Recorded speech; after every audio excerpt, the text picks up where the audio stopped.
the Hamim, the Ghafir, Alif Lam Sajada. All of this is replacement of some of our psalms, which is true because what do we like to recite? Yasin for somebody who died. What even though what is another one you like to recite?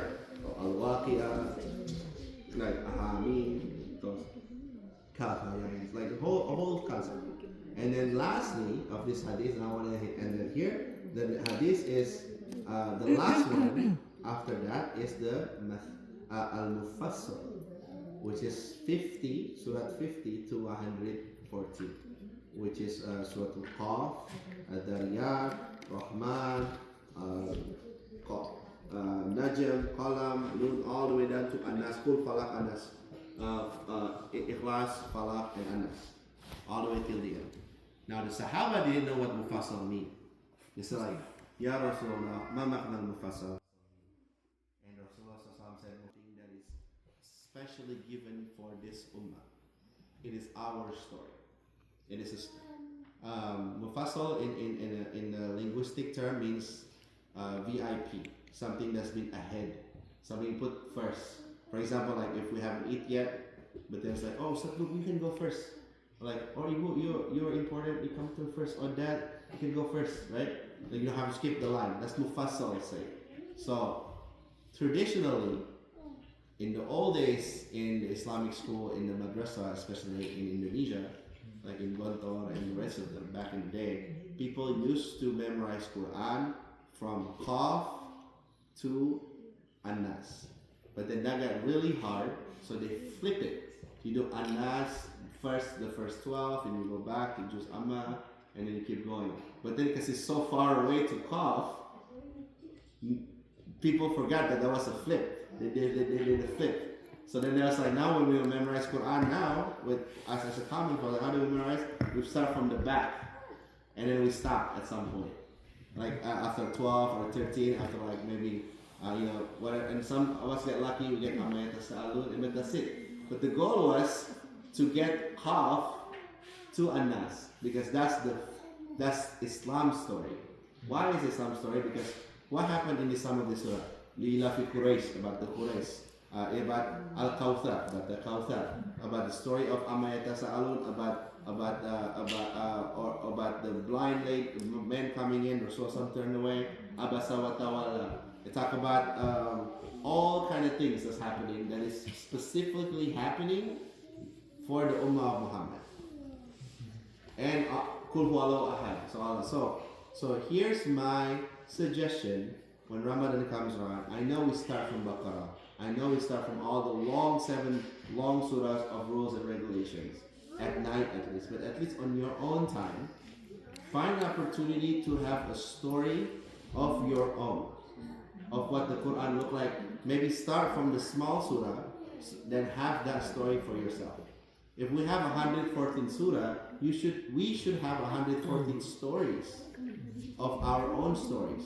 How long are we gonna wait until like, oh, Qul Huwallahu Ahad, Allah is one. Bilal was in the desert when the stone, and he was waiting. He said, Ahadun Ahad, he's a slave. MashaAllah, he became Adhan. And that's great for Bilal. But what about you, Raka? What's your story with Qul Huwallahu Ahad? What about you, Masalis? What is your story with Qul A'udhu bi Rabbin Nas? What is your Ahad story? Have that story so Ramadan doesn't feel like a burden.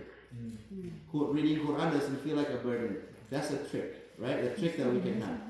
Smaller surah, great. It's to have your own moment. So that way, if someone's like, oh, mashallah, we can have that story. Or if that's too hard or it's too exhausting, maybe like, what is my Rahman story? What is my Rahman and Rahim story? What does that look like? Because we have this concept that when something good happens to you, that there is no way this thing can happen except by Allah's permission. Back in the day, in the time of Musa, they call it the Yawmillah, the days of Allah. Obviously, every single day belongs to Allah. But specifically, when the ocean was split open and they saw the Pharaoh drowns, they call it the day of Allah. They call it, and when they were free from slavery, they call it the day of Allah. When they see the bird and the honey comes down, Like, when you're starving, they call it the days of Allah. When they see Jerusalem from far away, they call it the days of Allah. And Musa constantly, especially in the Quran, like, oh my people, remember the days of Allah whenever they're going astray. So for us, we should have those stories. Ramadan is some of the best days that you can have, that you can associate. This is my days of Allah. This is my story of Ahad. Have those moments, have those opportunities, because we might not be meeting again until when Ramadan hits, right? We don't know what the schedule looks like, but if it's not, but at least you can carry it like this. It is important to go back. So what I mentioned earlier is from a hadith that's authentic. It replaces the rules and regulation and the story, but it doesn't mean that we going around to our Christian friend like, hey, your Bible is invalid now. Read Baqarah. Now, this is the correct one. Don't be like that. Right? You just don't be weird, right? Because we want to be Islam, the first word association of Islam, we want them to be mercy. Because that's what Allah teach us to be. Bismillah ar-Rahman, mercy. It's like not roughness, not toughness, not like take off your shoes, or like, do you know that you will go to hell? Like, I don't know. Like, don't be like that. Or like hijab first, or salat, like, start with mercy and you goes there, because it changes the game. It changes the conversation. Okay, subhanahu wa